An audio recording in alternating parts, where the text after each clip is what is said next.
The morning sun cast long shadows across the metal floor of the command center. Admiral Jake Morrison stood at the large window, watching Earth spin slowly below. His coffee had gone cold hours ago, but he barely noticed. Something was wrong. The deep space sensors had been picking up strange signals for 3 days now. "Admiral, we have movement on the outer rim," called out Lieutenant Lisa Hayes from her station. Her voice carried a note of worry that made everyone on the bridge look up from their work. Morrison turned away from the window. "What kind of movement?" "Ships, sir. Lots of them. They're coming from the direction of the Centauri system." The large screen at the front of the command center flickered to life. Dozens of bright dots appeared against the black of space. They were moving in perfect formation, like a school of fish swimming through the darkness. "How many?" Morrison asked. 200 ships, sir. Maybe more. They'll reach Earth in 6 hours. Morrison felt his stomach tighten. Humanity had been exploring space for 50 years, but they had never seen anything like this. The ships were huge, each one the size of a small city. They moved with purpose, as if they knew exactly where they were going. "Get me Commander Ryan." "Clark," Morrison ordered. Within minutes, Clark appeared on the bridge. He was a tall man with gray hair and sharp eyes. He had been Morrison's second in command for 10 years, and Morrison trusted him more than anyone else. "What do you think?" "Ryan?" Morrison asked, pointing at the screen. Clark studied the formation for a long moment. "They're not trying to hide. They want us to see them coming. That's either very confident or very stupid. Or both," Morrison muttered. The ships continued their approach. As they got closer, the sensors revealed more details. The hulls were smooth and crystalline, glowing with a soft blue light. They looked nothing like human ships, which were built for function rather than beauty. "Sir, we're getting a transmission," Hayes announced. "It's coming from the lead ship. Put it through." The screen changed to show a being unlike anything humans had ever seen. It had 4 eyes arranged in a diamond pattern on its face. Its skin looked like polished crystal, shifting between blue and green as it moved. When it spoke, its voice was deep and commanding. "Primitive humans of the 3rd planet," the being said. "I am High Commander Zeeth Carr of the Zephyrian Collective. We have come to deliver an important message." Morrison stepped forward. "This is Admiral Morrison of the Terran Defense Force." "What message?" Zeeth Carr's 4 eyes seemed to glow brighter. "Your species has been expanding into space without permission. You have built colonies on worlds that belong to the Collective. This ends now. We weren't aware that anyone owned those worlds," Morrison replied carefully. "They appeared to be empty." "Empty?" Zeeth Carr made a sound that might have been laughter. "The Collective has ruled this region of space for 300 years. Every world, every moon, every asteroid belongs to us. Your ignorance is not an excuse." Morrison felt anger building in his chest, but he kept his voice steady. "What exactly are you demanding?" "You will abandon all colonies beyond your home system immediately. You will also provide 70% of your industrial production as tribute to the Collective." "This is not a request."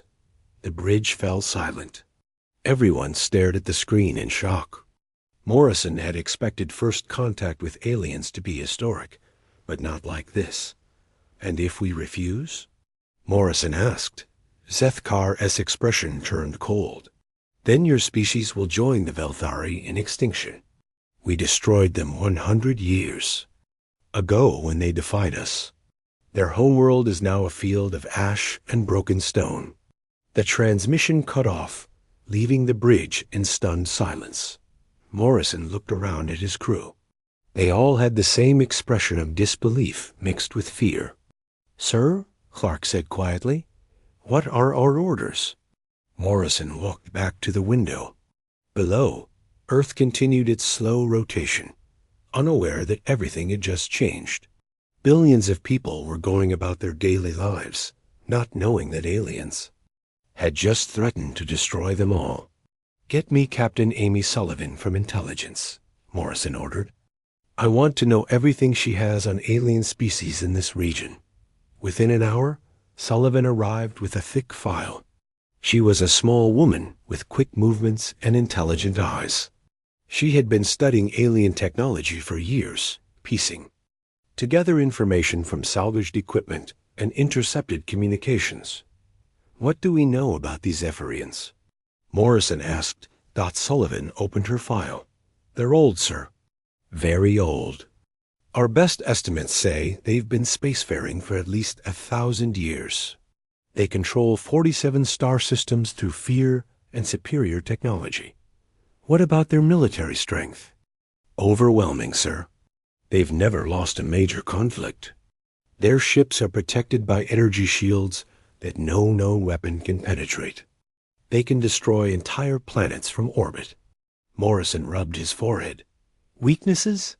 Unknown, sir. Every species that has fought them has been destroyed or enslaved. We have no records of successful resistance." Clark leaned forward. "What? About our own forces?" "We have 60 ships in the home fleet," Sullivan replied. "They're outnumbered more than 3 to 1. And our weapons are primitive compared to theirs." Morrison stood up and began pacing. "How long do we have?" "The commander said 48 hours, sir. But given their technology, they could probably destroy us in a few minutes if they wanted to." The weight of the situation settled on Morrison's shoulders. He was responsible for protecting not just Earth, but all of humanity's colonies. Millions of people were counting on him to find a solution. "Sir," Hayes called out, "we're receiving messages from the outer colonies. They're asking for orders." Morrison looked at the screen, which now showed the positions of all human settlements. Mars, Europa, Titan, and dozens of smaller outposts scattered across the solar system. All of them were vulnerable. "Tell them to maintain normal operations for now," Morrison ordered, "but have them quietly prepare for evacuation if necessary." He turned to Sullivan. "What's our response time if they attack?" "Our fastest ships could reach the outer colonies in 8 hours, sir. But against Zephyrian technology, it might not matter." Morrison walked back to the window. The alien fleet was now visible as tiny points of light against the stars. They hung there like a sword over humanity's head, waiting for an answer. "Sir," Clark said softly, "what are you thinking?" Morrison was quiet for a long moment. "I'm thinking that 48 hours might not be enough time to save humanity, but it might be enough time to surprise them." He turned back to his crew. "Contact Dr. Helen Rodriguez on Luna Station. Tell her to prepare Project Prometheus for immediate deployment. And get me President Linda Watson on a secure channel." "Sir," Sullivan said hesitantly, "Project Prometheus is still experimental. We don't know if it will work." Morrison smiled grimly. "Then we're about to find out, because I'll be damned if I let humanity go quietly into the night." Deep beneath the surface of Luna Station, Dr. Helen Rodriguez wiped sweat from her forehead as she worked frantically at her computer. The lab around her buzzed with activity as dozens of scientists rushed to complete 15 years of secret research in just 2 days. "Doctor, the quantum resonance chambers are ready," called out Lieutenant Kevin Scott, her young assistant. His hands shook slightly as he spoke, and Helen couldn't blame him. The fate of humanity might depend on what they accomplished in the next few hours. Helen looked up from her screen. Dark circles surrounded her eyes from 3 days without sleep. "Good. Start the calibration sequence on the plasma lance arrays. We need everything ready before the deadline." The project they were working on had been humanity's greatest secret. For 15 years, since the first alien artifacts were discovered, on a dead world near Alpha Centauri, human scientists had been studying and improving alien technology. What had started as curiosity had become a desperate race to level the playing field. Ma'am, Scott said nervously, do you really think this will work against the Zephyrians? Helen paused in her work. Kevin, we've taken their own technology and made it better. We've had 15 years to study their weaknesses, while they thought we were just primitive humans. If this doesn't work, nothing will. On the other side of the moon, another secret facility hummed with activity. Colonel Steve Parker stood in the control center of the Terran defense grid, watching as hidden weapon platforms throughout the solar system came online for the first time. Status report, Parker ordered. Sergeant Maya Torres looked up from her console. All platforms are responding, sir. The mining stations, communication relays, and research outposts are all revealing their true nature. Parker nodded with satisfaction. For 10 years, humanity had been building weapons platforms disguised as civilian installations. What looked like a simple mining operation on an asteroid was actually a massive railgun. A communication relay near Jupiter was really a missile platform loaded with nuclear warheads. The Zephyrians have been watching us for years, Parker said to his staff. They think they know everything about our capabilities. They're about to learn how wrong they are. Back on Earth, President Linda Watson stood before the Global Assembly. The room was packed with representatives from every nation and colony. The tension was so thick it could be cut with a knife. Fellow citizens. Watson began, her voice calm despite the circumstances. We face the greatest challenge in human history.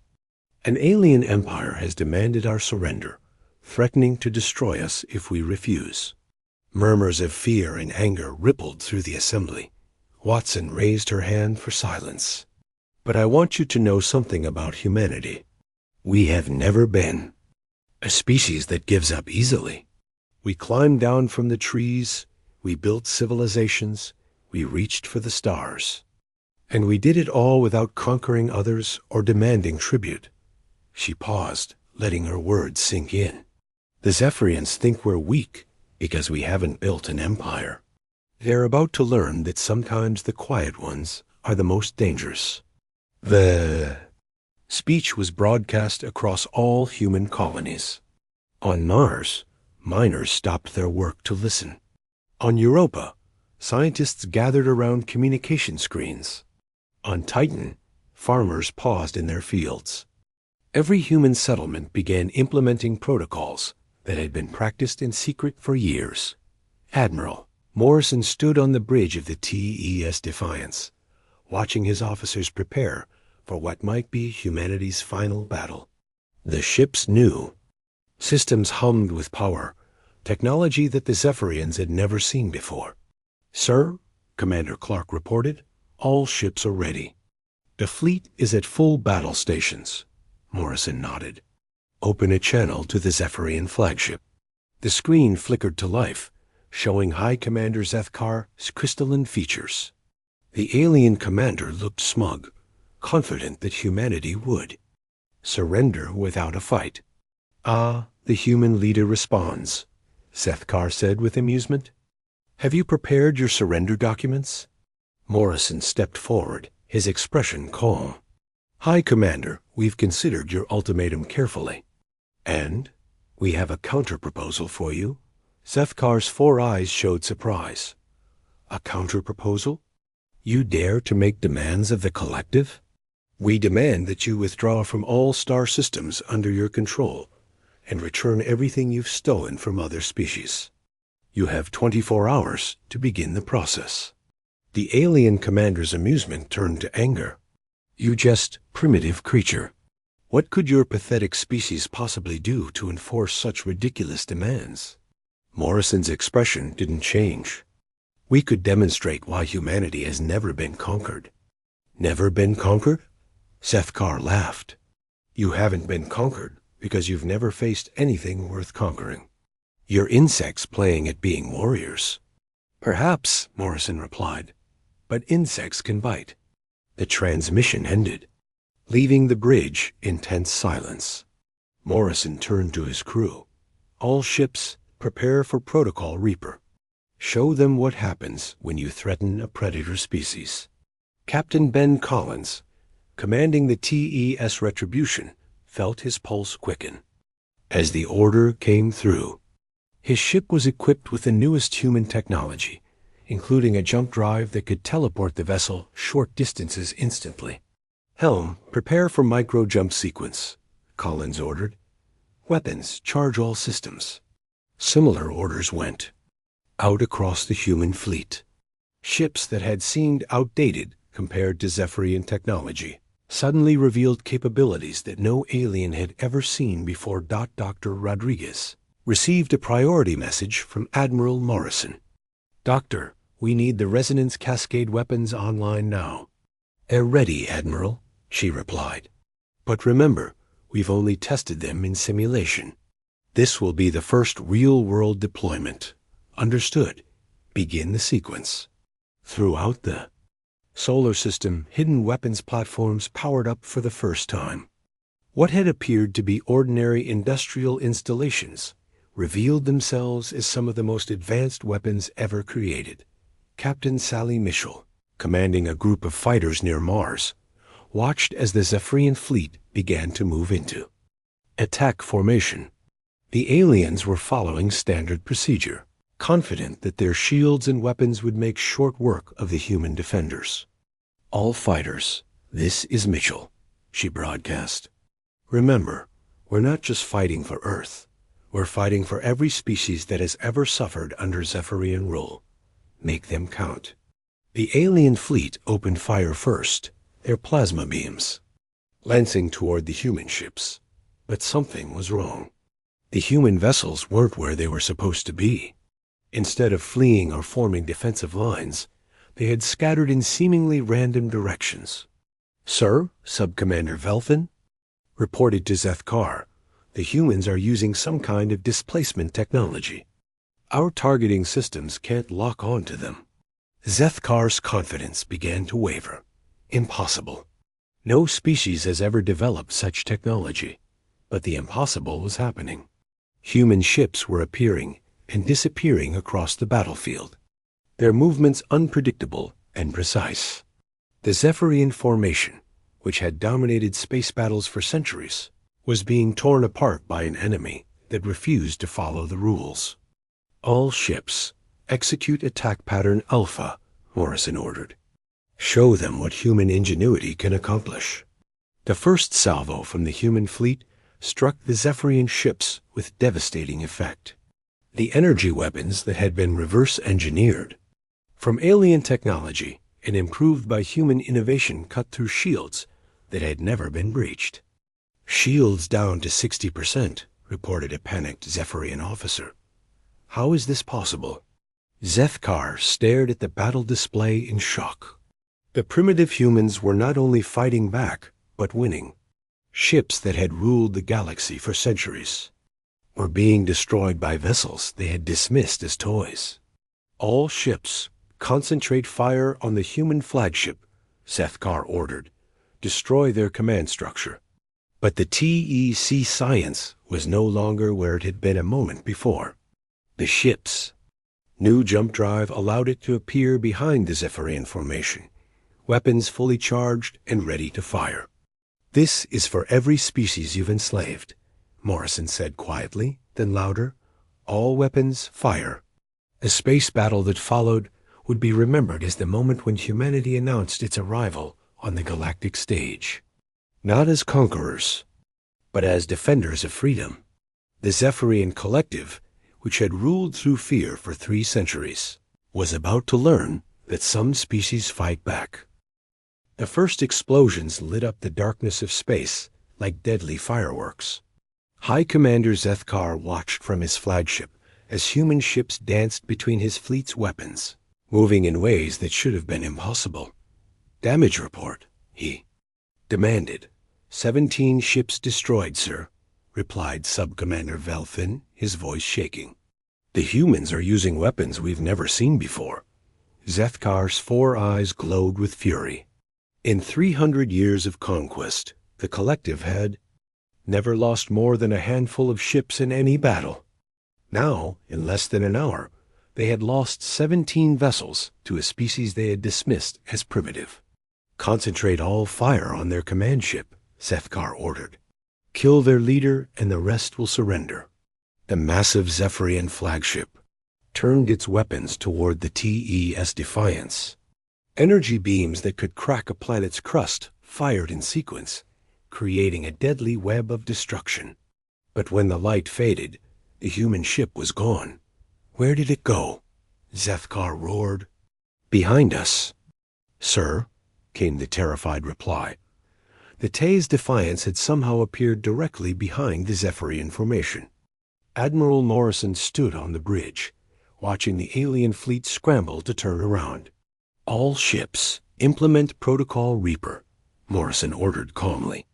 Show them what happens when you threaten Earth. Captain Ben Collins felt his heart race as his ship, the TES Retribution, suddenly appeared in the middle of the Zephyrian formation. The new jump drive technology allowed human ships to teleport short distances instantly, making them nearly impossible to target. Weapons ready, sir, reported his tactical officer. Fire at will, Collins ordered.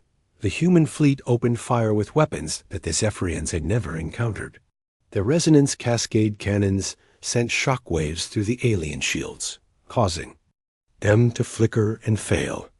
Energy barriers that had protected Zephyrian ships for centuries began to collapse under the assault. Impossible, breathed Zethkar. No species has ever penetrated our defenses. But the impossible was happening all around him. Human ships were cutting through his fleet like sharks through a school of fish. The plasma lance arrays fired beams of superheated energy that sliced through Zephyrian hulls as if they were made of paper. Commander Sally Mitchell led a group of fighters in a flanking maneuver around the alien fleet. Her small ships moved with incredible speed and precision, striking at the enemy's weak points before disappearing into the darkness. Target their engine sections, Mitchell ordered. Disable their ability to retreat. The fighters swarmed over the Zephyrian ships like angry bees. Their weapons might have been smaller, but they were incredibly accurate.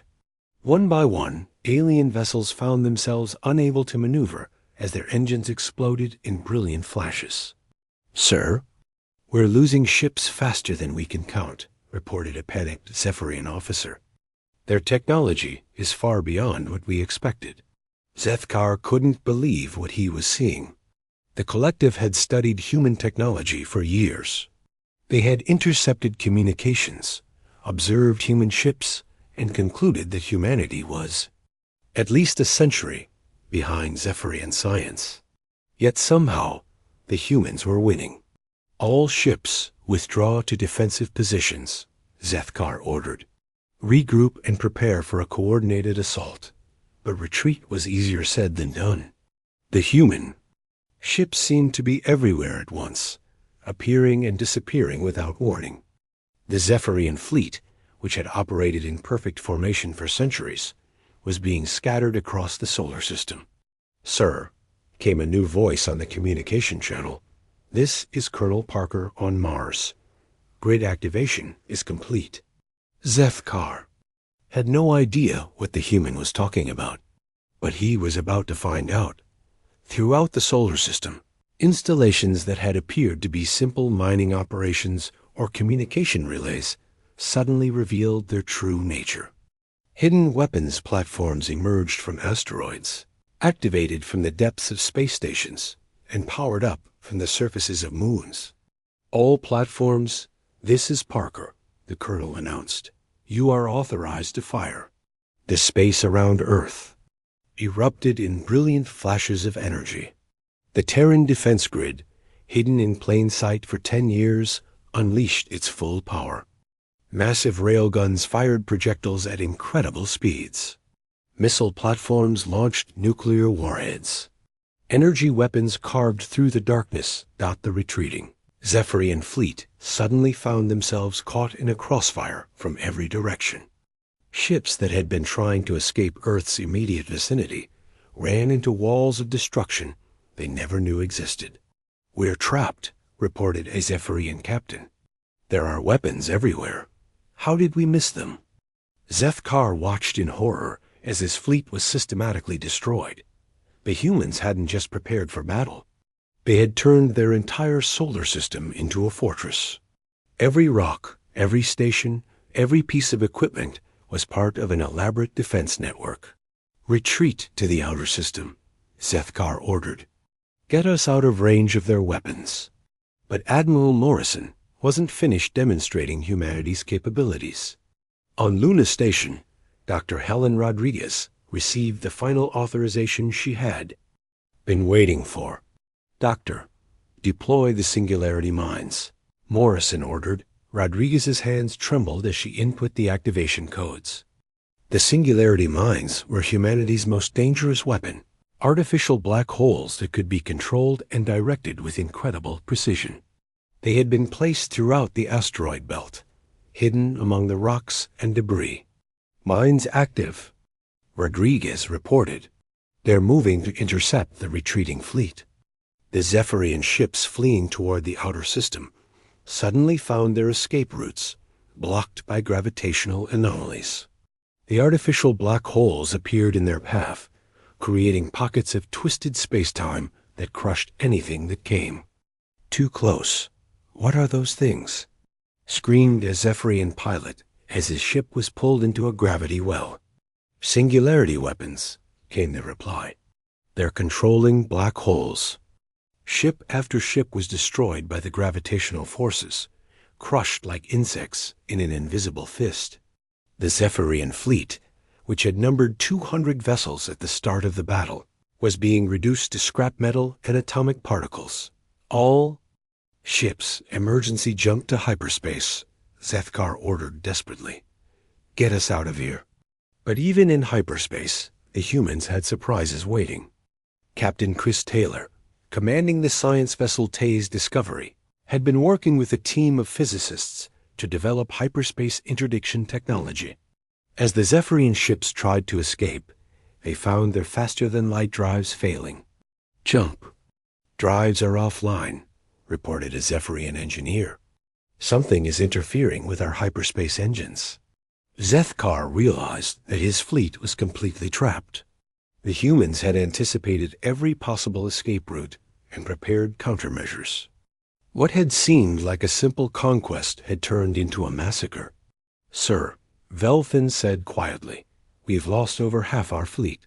Our shields are failing, our weapons are running out of power, and we can't escape.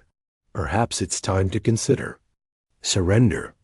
Zethkar's pride warred with his survival instincts. The collective had never surrendered to anyone. They were the rulers of the galaxy, the masters of dozens of species. But they were also dying. "Open a channel to the human flagship," he said finally. Morrison's face appeared on the screen, his expression showing no emotion. "High Commander, I trust our demonstration has been educational." "You have won this battle," Zethkar replied, though the words felt like poison in his mouth. "But the collective has resources across the galaxy. This is not over." Morrison's expression didn't change. "Actually, it is over. You see, we've been preparing for this moment for 15 years, not just militarily, but strategically. We know the location of every collective world, every fleet, every resource depot." He paused, letting the implications sink in. "We've been watching you, learning from you, preparing for you. And now we're going to do something that no one has ever done before." "What?" Zethkar asked, though he dreaded the answer. "We're going to give you a choice," Morrison replied. "You can surrender now, release all the species under your control, and learn to coexist peacefully. Or you can face the full might of humanity across the galaxy." Zethkar looked around his damaged bridge, at the faces of his crew, at the tactical display showing the wreckage of his once mighty fleet. The humans had shattered the collective's power in less than 2 hours. What could they do to his entire empire? "You would spare us?" he asked. "We would prefer peace to war," Morrison replied. "But make no mistake, High Commander. If you choose to continue this conflict, we will end it." and we will ensure that no species ever suffers under Zephyrian rule again. The transmission ended, leaving Zethkar alone with his thoughts and the ruins of his fleet. The mighty collective, which had ruled the galaxy for 3 centuries, had been humbled by a species they had dismissed as primitive insects. The demonstration was over. Now came the hard part, learning to live in a galaxy where humanity was no longer the underdog. High Commander Zethkar sat in his damaged command chair, staring at the wreckage floating outside his ship. In 3 hours, his mighty fleet had been reduced to twisted metal and scattered debris. The collective had never experienced such a devastating defeat. "Sir, the humans are transmitting again," reported his communications officer, his voice barely above a whisper. Zethkar's 4 eyes dimmed with exhaustion and shock. "Put them through." Admiral Morrison's face appeared on the screen. Behind him, the bridge of the TE-SS Defiance showed no signs of damage. The humans had won their victory with minimal losses. "High Commander," Morrison began, "I believe it's time for you to understand exactly what happened here today." "You had superior technology," Zethkar replied bitterly. "You hid your true capabilities and ambushed us." Morrison shook his head. "No, Commander. We used your own technology against you. Every weapon that destroyed your ships was based on Zephyrian science. We just made it better." A new figure appeared on the screen beside Morrison. It was Captain Chris Taylor, commanding the science vessel Tay's Discovery. He held a datapad filled with technical specifications. "Take a look at this, High." "Commander," Taylor said, transmitting detailed battle recordings. "These are your own energy shields, improved by human engineering. Your plasma weapons, made more efficient by human innovation. Your faster-than-light drives, perfected by human mathematics." Zethkar watched the analysis with growing horror. The humans hadn't just copied Zephyrian technology. They had understood it better than its creators. Every system had been enhanced. Every weakness had been eliminated. "Impossible," he whispered. "How could you improve on 3 centuries of development?" Dr. Helen Rodriguez joined the transmission from Luna Station. Her face was tired but determined. "Commander, your species has been stagnant for generations. You stopped innovating because you didn't need to. Conquest was easier than creativity." She gestured to the data flowing across the screen. "Humans, on the other hand, have never stopped asking questions. We took your technology and asked, what if? What if we made the shield stronger? What if we made the weapons more precise? What if we made the engines more efficient?" Morrison stepped forward. "For 15 years, we've been preparing for this moment.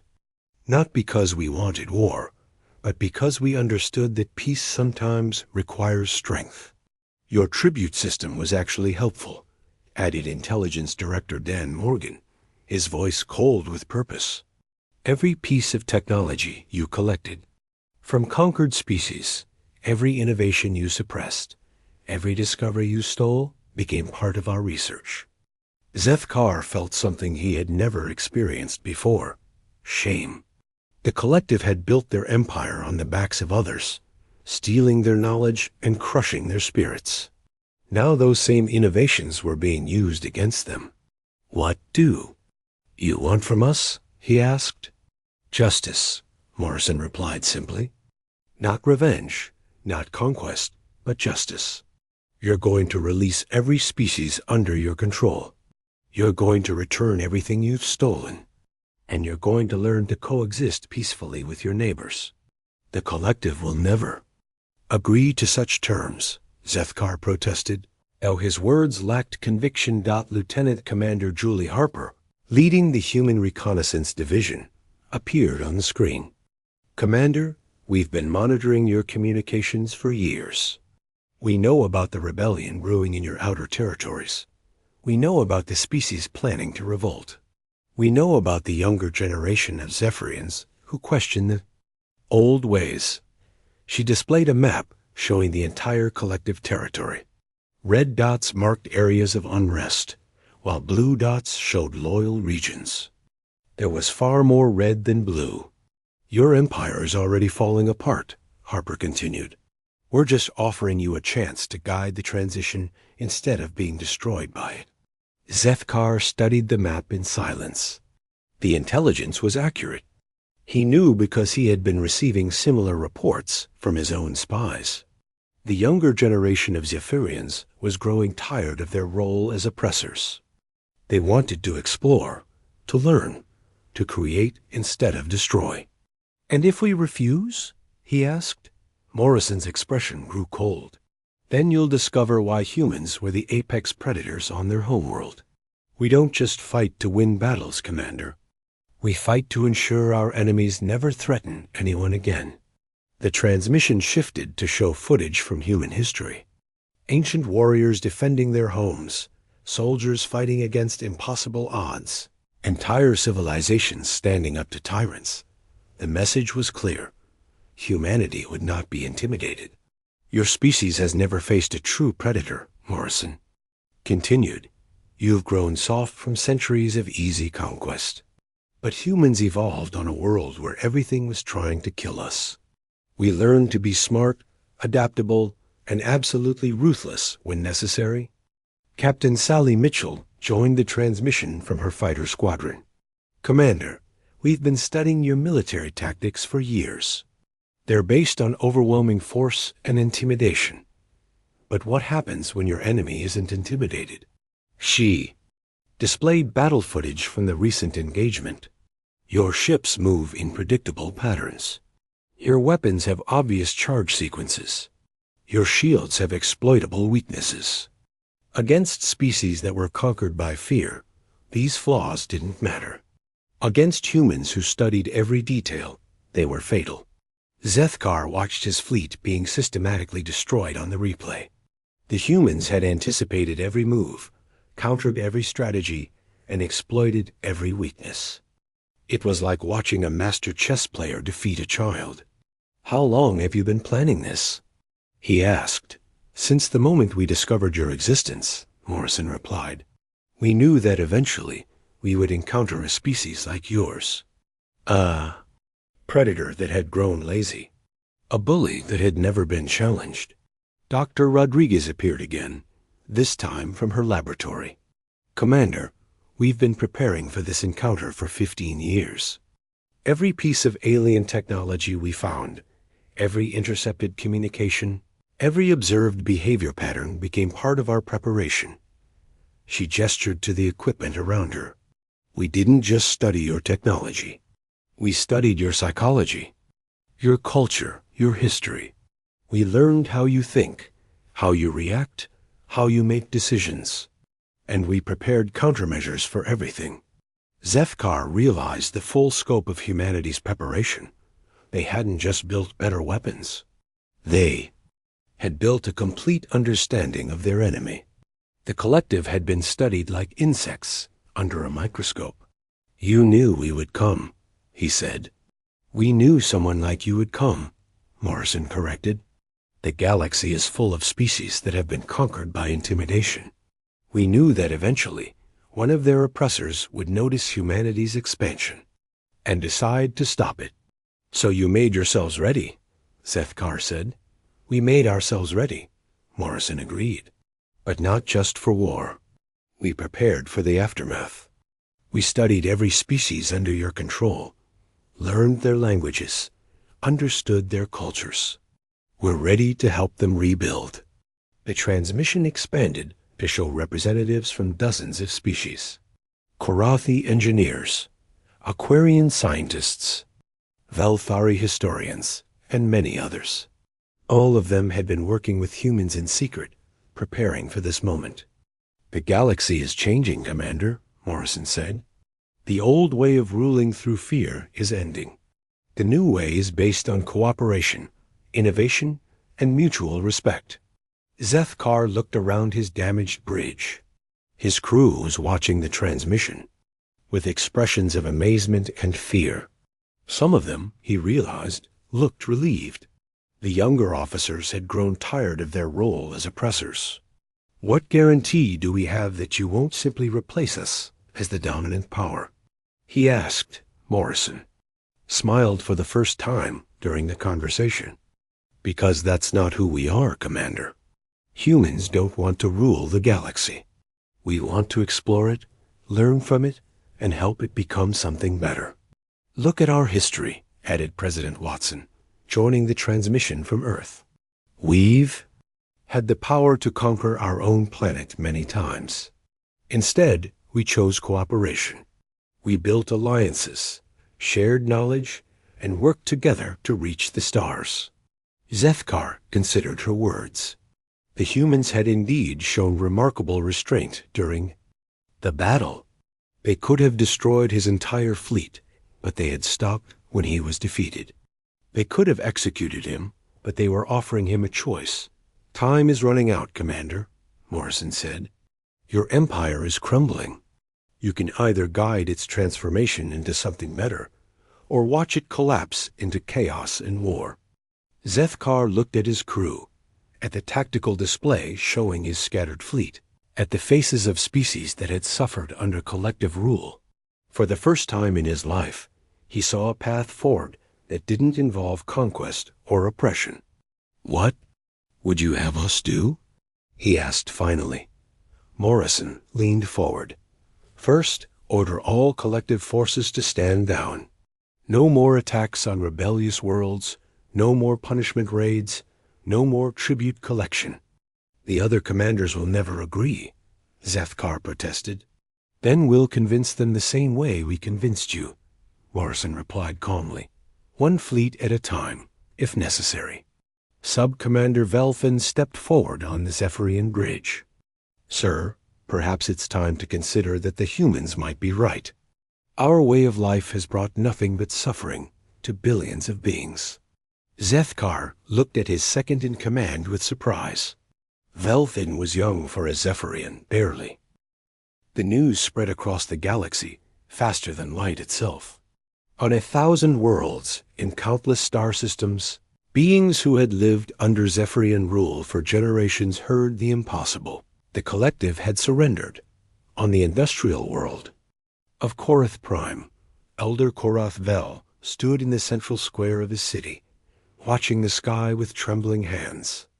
For 60 years, he had worked in the Zephyrian factories, producing weapons for an empire that saw his people as nothing more than useful slaves. Elder, called out his grandson, running through the crowd, the Zephyrians are leaving. There. Ships are powering down and retreating to orbit. Korath Vel could hardly believe it. Are you certain? The human ships arrived an hour ago, the young Korathi replied. Their captain says we're free. Captain Nick Davis stood on the bridge of the T-East Liberation, watching as Zephyrian administrators evacuated the planet below. His orders were clear. Ensure peaceful transition, prevent revenge killings, and help establish temporary governments until the native species could organize themselves. Sir, we're receiving reports from across the sector, reported his communications officer. Zephyrian forces are withdrawing from 17 worlds. No resistance. Davis nodded with satisfaction. Good. Begin landing operations. Medical teams. First, then administrative support. Similar scenes played out throughout the galaxy. Human fleets that had been hidden for weeks revealed themselves, moving quickly to prevent chaos as the collective's authority collapsed. The operation had been planned down to the smallest detail, with human ships positioned to respond within hours to any crisis. On the water world of Aquaria, Captain Sarah Miller watched as the native Aquarians emerged from their underwater cities for the first time in decades. The fish-like beings had been forced to hide in the deep oceans when the Zephyrians arrived, their beautiful surface cities destroyed to make way for tribute collection facilities. Captain, called out Dr. Jennifer Walsh, the expedition xenobiologist. The Aquarian elders want to speak with you. Miller activated her translation device as 3 Aquarians approached. Their blue-green scales glittered in the sunlight, and their large eyes showed a mixture of hope and fear. Human friend, the lead Aquarians said in their musical language. "Is it true? Are the Skyburners truly gone?" "They're gone," Miller confirmed. "Your world is free." The Aquarian elder made a sound like singing waves. "We thought this day would never come. Our children have never seen the surface. They grew up in darkness, afraid to swim in open water. That fear is over now," Miller replied. "We're here to help you rebuild." But the most dramatic changes were happening within the collective itself. On the capital world of Zephyros, young, Zephyrians gathered in the crystal halls that had once echoed with commands to conquer and destroy. Sub-Commander Velthon, who had returned from the battle at Earth, stood before a crowd of his people. His crystalline features were scarred from the battle, but his voice was strong and clear. "Fellow Zephyrians," he began, "we have lived for centuries believing that strength came from making others weak. The humans have shown us the true strength. Comes from lifting others up." The crowd murmured with uncertainty. Many of the older Zephyrians had trouble accepting that their way of life had been wrong. "You speak of defeat as if it were victory," called out an elderly Zephyrian from the crowd. "The humans humiliated us. They destroyed our fleet." "Yes," Velthin replied, "and then they offered us mercy. They could have exterminated us, but instead they offered us a chance to become something better." A young Zephyrian stepped forward. "What would you have us do? Abandon everything our ancestors built?" "I would have us build something new," Velthin answered. "Something based on cooperation instead of conquest. The humans have offered to teach us their ways. I say we listen." The debate that followed would last for days, but the outcome was inevitable. The younger generation of Zephyrians, tired of their role as oppressors, embraced the chance for change. The older generation, faced with the reality of defeat, gradually accepted that their empire was finished. Admiral Morrison stood in the observation deck of the TE Defiance, now orbiting the former collective capital. The view showed a world in transition, with human and Zephyrian ships working together to coordinate the massive undertaking of dissolving a galactic empire. "Status report," he asked Commander Clark. "All former collective territories report stable transitions," Clark replied. "We've had some isolated incidents, but nothing our forces couldn't handle. The rehabilitation programs are ahead of schedule." Morrison nodded. "And the Zephyrians themselves?" "Surprisingly cooperative," Clark said. "Many of them seem relieved that the burden of ruling is over. The younger ones are especially eager to learn new ways of thinking." Dr. Rodriguez joined them, looking more rested than she had in months. "Admiral, the technology sharing initiative is exceeding all projections. 3 species have already contributed innovations that will benefit everyone." "Such as?" Morrison asked. "The Korathi have developed a new form of clean energy," Rodriguez explained. "The Aquarians have created underwater farming techniques that could feed billions. Even the Zephyrians are sharing knowledge they kept secret for centuries." Morrison smiled. "It seems that freedom encourages innovation." "There's something else," Rodriguez added. "The Velthari have made contact." Morrison's eyebrows rose. "I thought they were extinct." "So did everyone else. But they've been hiding in distant star systems, slowly rebuilding their civilization. They heard about the collective's defeat and came out of hiding." The Velthari delegation arrived 3 days later. Captain Brian Hayes watched from his ship as the sleek vessels approached. The beings that emerged were tall and graceful, with silver skin and large, intelligent eyes. They had been one of the first species conquered by the collective, supposedly driven to extinction over a century ago. "Greetings, humans," said their leader, Ambassador Veltara. "We have watched your victory with great interest. You have accomplished what we thought impossible." President Watson, who had traveled to Zephyros for the historic meeting, greeted the Velthari delegation personally. "Ambassador, we're honored to meet you. We thought your people were lost. Nearly, Veltara replied sadly. The Zephyrians destroyed our homeworld and scattered our people. But we survived in hidden colonies, always hoping that someday we might return. That day has come, Watson said. Your homeworld is being prepared for recodify. The Zephyrians will help in the rebuilding as part of their reparations program. The meeting between Veltara and Zethkar was tense but historic.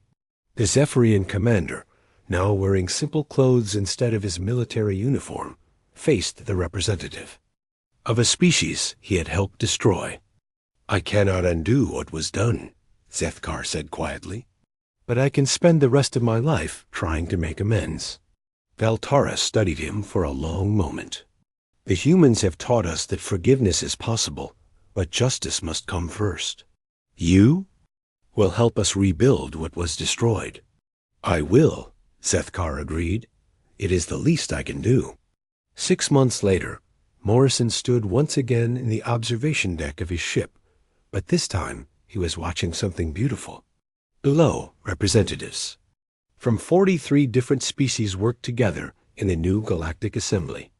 The building had been constructed where the collective's throne room once stood, a symbol of transformation. Sir, Commander Clark reported, we're receiving the final reports from the outer territories. All former collective worlds have established stable governance. The last Zephyrian military unit has been converted to a planetary defense force. Morrison nodded with satisfaction. And our own forces? Most of our ships are returning to Earth, Clark replied. The crisis response fleets will remain stationed throughout the galaxy, but their mission is now peacekeeping and disaster relief. Captain Taylor joined them via communication link from his science vessel. Admiral, I wanted to update you on the research initiatives. We now have joint projects running with 16 different species. The advances we're making in medicine, energy, and space travel are beyond anything we imagined. It turns out that diversity really is strength, Morrison observed. When species work together instead of fighting each other, everyone benefits. Dr. Rodriguez appeared on the communication screen from her new laboratory on Zephyros.